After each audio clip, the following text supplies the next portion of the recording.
na tayo, please. Hindi ka pa ba inaantok? Wait lang, nanonood lang ako ng TV. Tapusin ko lang tong episode. Akyat na tayo! Bakit ba gusto mo nang tumaas? Ano bang gagawin natin dun? Ikaw ha? Ano na namang binabalak mong gawin dyan? Mauna ka na dun. Sige na. Mauna ka na umakyat dun. Ba't kaya? Yan, dun niya pa natin. Hoy, anong ginagawa mo dyan? Wala.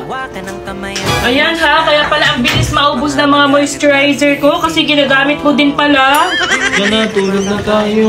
Ba't ba ang dami mo maglagay kasi ng moisturizer sa mukha? One time kasi, Bobby, tinry ko siya gawing sleeping mask. Itong the original brightening moisturizer. Pag gising ko, sobrang lambot ng mukha ko. Parang puwet ng baby. Tapos, Bobby, napapansin ko parang nawawala ng mga dark spots ko. Tapos ang ganda niya sa balat. Alak sigarilyo, mabuti nang napagtanto. Napakaganda ng dinulot mo.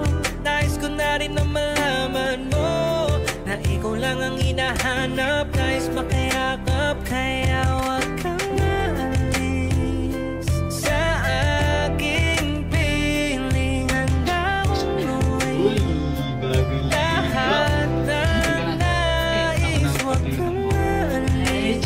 I love you! Bili kasi ako ng bagong hair dryer, Bobby. Para di na tayo mahirapan. Wow, binigyan mo ako? Sweet naman!